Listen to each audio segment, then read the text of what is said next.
Pegawai pemerintah dengan perjanjian kerja atau P3K kini terbagi menjadi dua kategori, yaitu P3K paruh waktu dan P3K penuh waktu.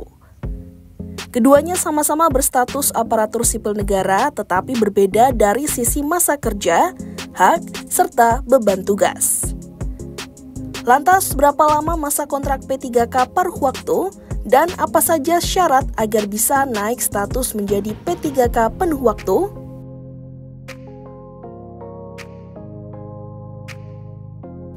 Mengacu pada Kepmen Pan-RB nomor 16 tahun 2025, masa kontrak P3K paruh waktu ditetapkan setiap 1 tahun. Kontrak tersebut dituangkan dalam perjanjian kerja dan dapat diperpanjang berdasarkan hasil evaluasi.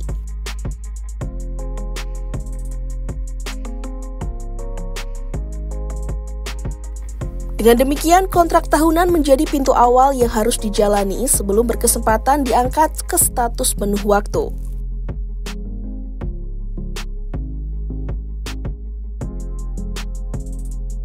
Agar bisa diperpanjang kontraknya, P3K paruh waktu wajib menunjukkan kinerja baik sesuai indikator yang ditetapkan instansi.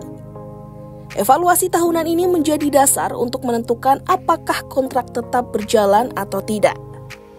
Selain itu, pegawai harus menjaga disiplin dan mematuhi aturan ASN. Dengan memenuhi evaluasi kinerja positif dan tidak terkena sanksi pemberhentian, P3K paruh waktu berpeluang naik menjadi P3K penuh waktu sesuai kebutuhan instansi.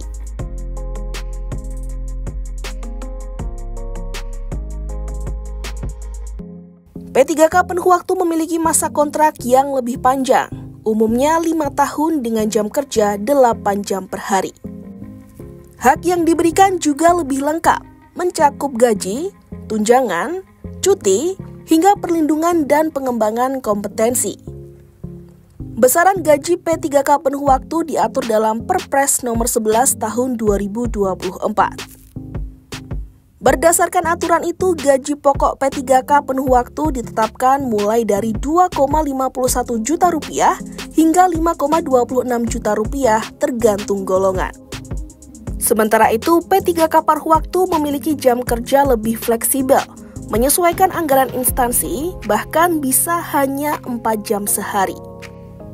Namun, hak tambahan seperti cuti dan fasilitas lain belum tentu diperoleh.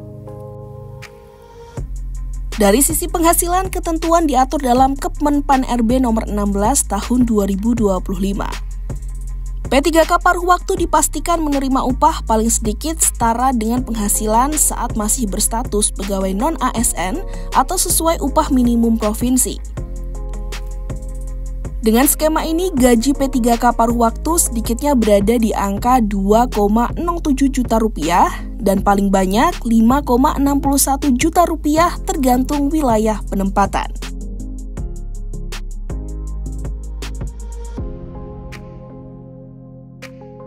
Deputi Bidang SDM Aparatur Kementerian Pan-RB, Abbas Subagja, menegaskan bahwa P3K paruh waktu diberlakukan untuk mengakomodasi kebutuhan ASN di instansi yang memiliki keterbatasan anggaran belanja pegawai.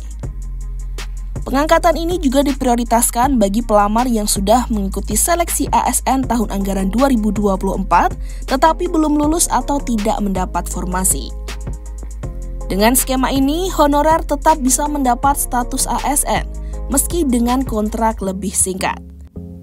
Sementara itu, peluang P3K paruh waktu untuk diangkat menjadi P3K penuh waktu terbuka, tetapi bergantung pada evaluasi tahunan, kebutuhan instansi, dan kepatuhan pada aturan disiplin ASN.